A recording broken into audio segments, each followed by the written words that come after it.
బంగారం, బ్యాంకులు, ఇతర ప్రైవేటు సంస్థల్లో ఉన్న విడిపించి కొనబడును. కొమ్మూరి గోల్డ్, ఆంధ్ర మరియు తెలంగాణ. అందరికీ నమస్కారం.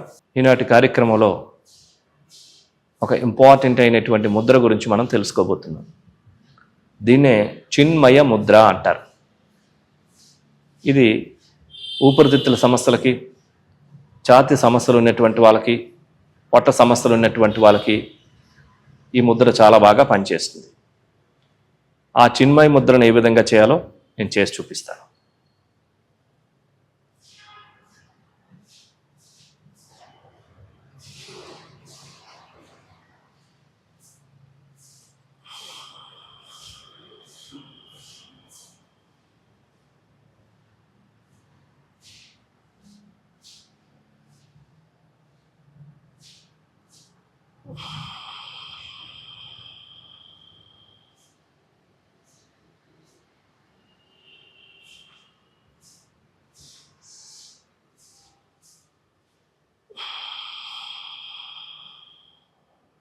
ఈ చిన్మయ ముద్రని వజ్రాసనంలో చేయవచ్చు, వీలు లేకుంటే పద్మాసనంలో చేయవచ్చు, లేక సుఖాసనంలో కూడా చేసుకోవచ్చు.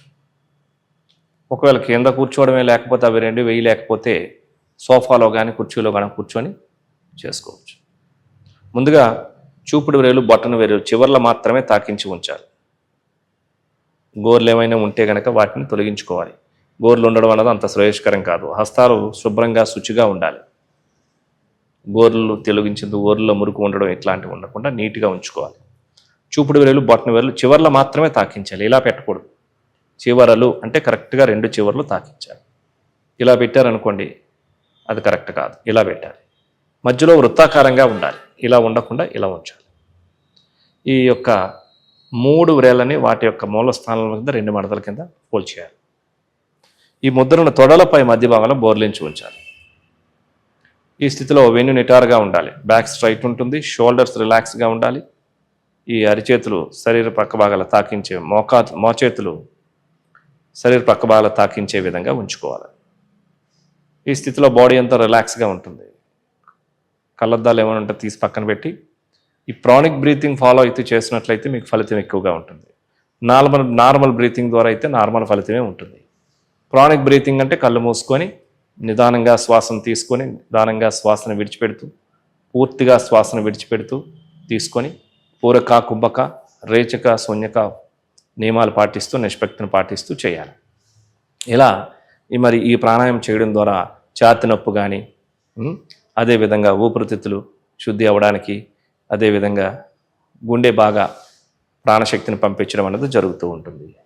సో ఈ రకమైనటువంటి ప్రాణాయామాలు చేస్తే ఈ రకమైనటువంటి ఫలితాలు లభిస్తాయి. ప్రతిరోజు చక్కగా జనరల్గా అయితే 15 నుంచి 20 సైకిల్స్ చేసుకుంటూ ఉండొచ్చు, ఏ పర్టికులర్ సమస్య లేకుండా. అలా కాకుండా సమస్య ఏదైనా ఉంటే గనక సుమారుగా 5 నుంచి 15 నిమిషాల సమయం చేసుకుంటూ ఉండొచ్చు. దీన్ని ఒకేసారి కాకపోయినా ప్రొద్దున్న, మధ్యాహ్నం, సాయంత్రం తిన్న వెంటనే కాకుండా కాస్త తిన్న తర్వాత ఒక 2 గంటల వ్యవధి ఇచ్చిన తర్వాత ఎప్పుడైనా, ఎక్కడైనా, ఎన్నిసార్లు అయినా చేసుకుంటూ ఉండవచ్చు.